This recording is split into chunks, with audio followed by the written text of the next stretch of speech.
My old friend taught me that lesson vividly back in 1933. There was a deep depression in this land. Many of you are too young to remember it, but I am almost now 67. And I went through the deep depression back in New York City. I was a dancer. And who would pay a dancer when they couldn't eat? All the theaters were closed. I don't think more than 3 theaters out of 50 were open in Times Square. So who wanted the dancer? I would have danced for anything, for a meal. And no one wanted to pay a dancer. So what would I do? I wanted to go to my little island called Barbados. And I had no money. But when I said no money, I mean no money. Not just a little bit, but none.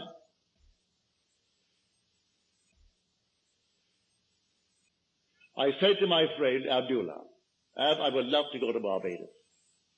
He said to me, you are in Barbados. I said, I am in Barbados? He said, yes, you are now in Barbados.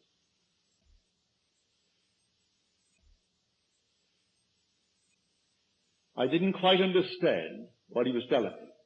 I learned it afterwards. He was telling me that if I want something, I must now, at that moment that I want it, assume that I have it.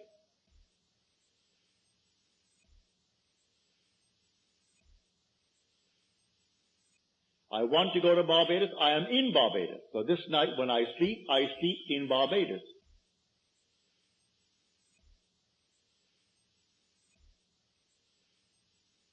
How? In my imagination.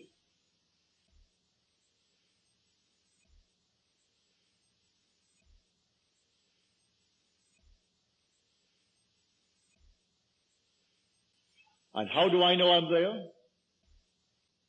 Think of New York City, where physically I'm sleeping, and see it to my north, 2,000 miles, northwest of where I am in Barbados.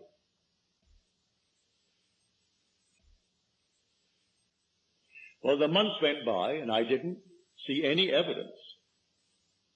So I said to him, you know, Ab, if I don't make the next boat out, well, no planes were flying, no commercial planes were flying in those days, I can't go to Barbados. He said to me, who said you are going to Barbados? You are in Barbados.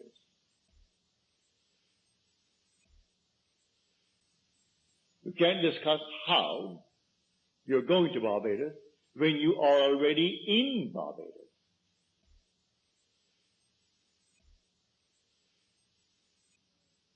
Then he walked straight to his room and slammed the door in my face, which was not an invitation to follow him. If you knew him, that's how he taught me.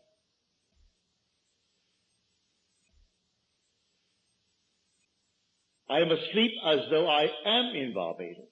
And when I went to bed, though in New York City, I had assumed that I am actually in Barbados and see New York City not under me, but to the north of me, 2,000 miles. And I woke within 48 hours after that moment, and under my door was a letter from my brother Victor.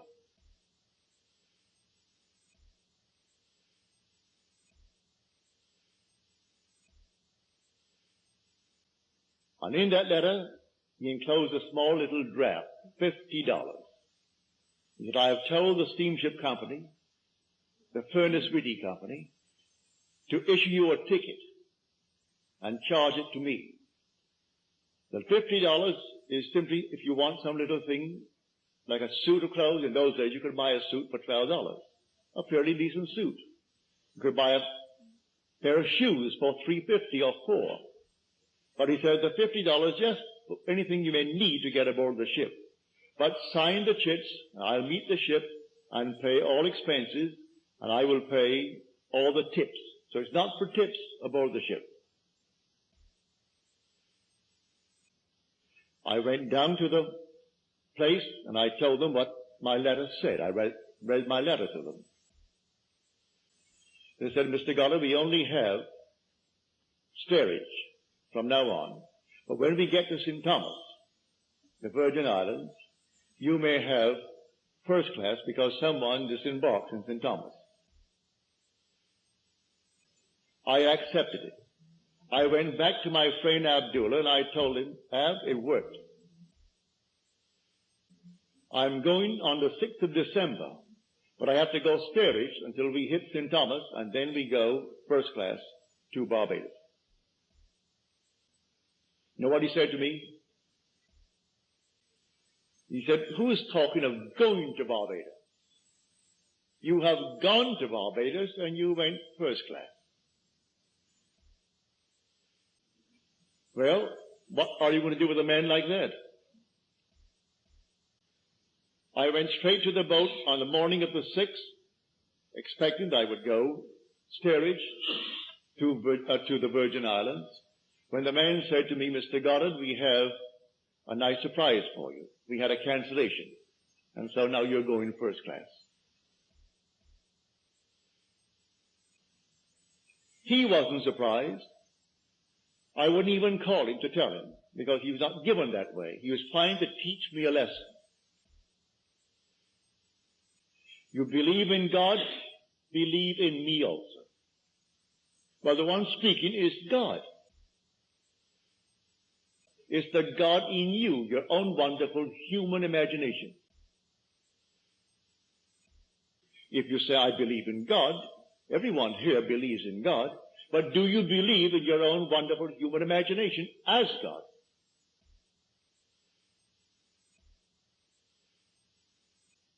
If the word God conveys the sense of an existent something outside of you, you have the wrong God.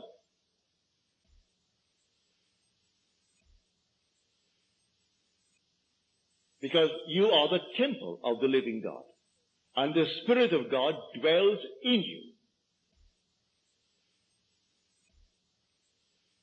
Well, if he is in me, find out who he is and where he is.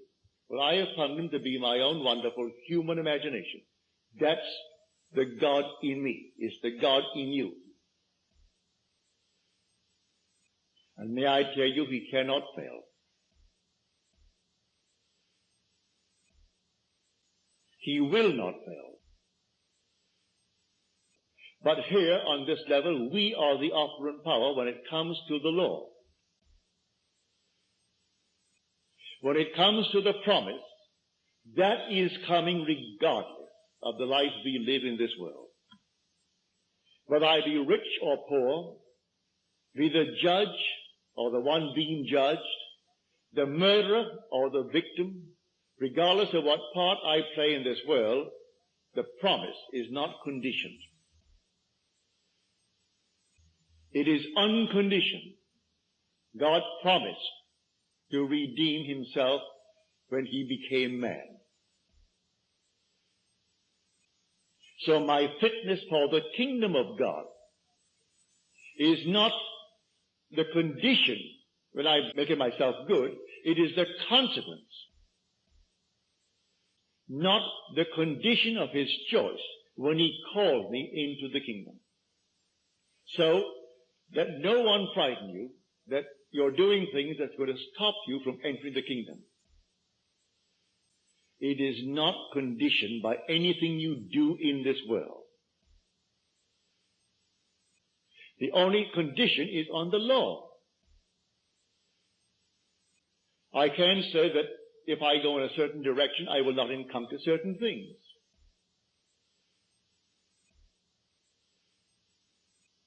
If I dare to assume that I am what I want to be, and I am faithful to that assumption, it will come to pass.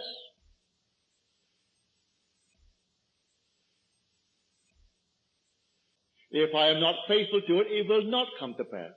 If I don't assume that I am it, it will not come to pass. So I am the operant power when it comes to the law.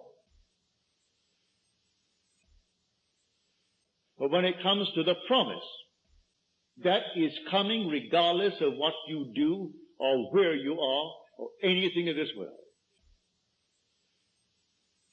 everyone will be redeemed. But everyone. But here when it comes to the law, spend all your time while you are here, because the other is working, is coming. So while you are here, take the law and try to understand it and try to apply it wisely.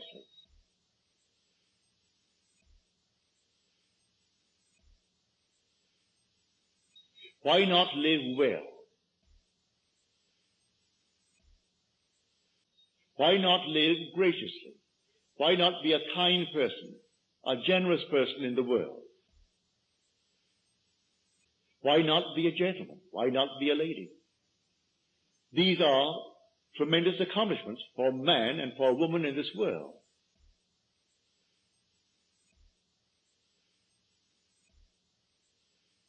So I say to everyone, while you are here, find out what the law is all about.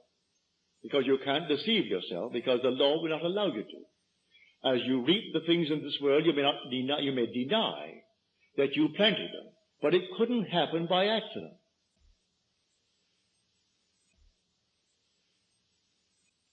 So be not deceived, God is not mocked.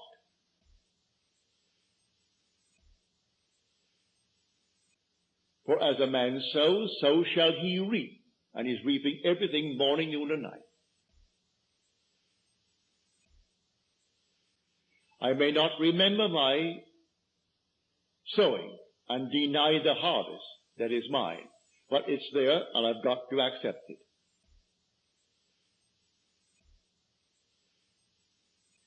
Let me now try to remember, when did I plant this? Maybe I can't bring it back. We have very short and faulty memories, and I can't quite remember when I planted that seed.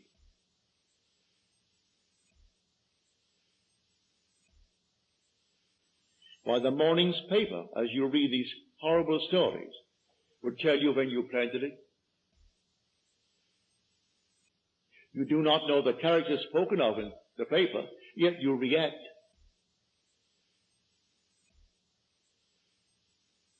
And that reaction was in itself the planting of the seed.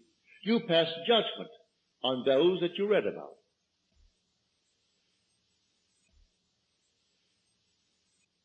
You read the gossip of the paper and you're passing judgment. And all of your imaginary reactions are planting seeds. Instead of spending your wonderful time and investing it by, say, reading the Bible or reading a poem, read something that is altogether lovely, you spend our time on the paper or the radio bulletin or the TV. And all day long we're simply putting into our mind ideas that must come to harvest. And when they come, we deny that we planted them.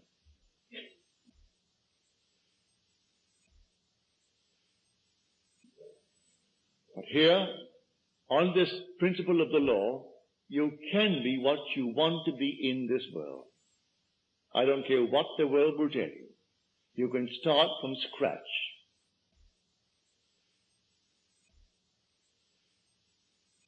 And if you dare to assume that you are wanted in this world, you will be wanted. I am not a member of any club in the land. And yet, here I am an American citizen today by adoption. And yet, wonderful men and women in this land have never been allowed to enter certain clubs. I'm speaking of clubs I know well back in New York City. And yet, I, a stranger, have gone as an honored guest to almost every one of them. Because I never barred myself. It never occurred to me that I didn't have all the qualifications to enter as a guest. I have no desire to become a member. None. Yet I have gone to all of these clubs as a guest of those who were members. They came to my meeting and asked me for dinner, and they took me to the club, or asked me for some other purpose to go to the club. So not a thing in me allowed me to be barred. because I didn't bar myself. You can go any place in this world if you don't put these barriers on yourself. It's entirely up to you. God in you is your own wonderful being called your human imagination. In the 4 weeks that I'm gone, practice it morning, noon, and night. And long before the 4 weeks, you should show the fruit. I'm serious about it. You should bear the fruit of planting now. Not everything takes a month. Not everything takes a year to grow. Some things come up overnight.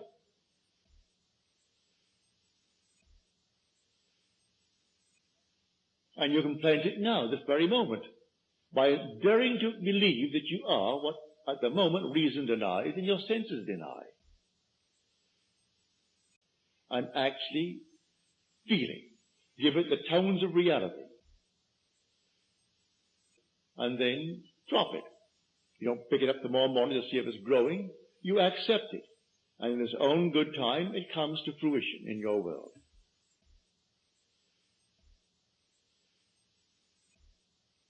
That is the law.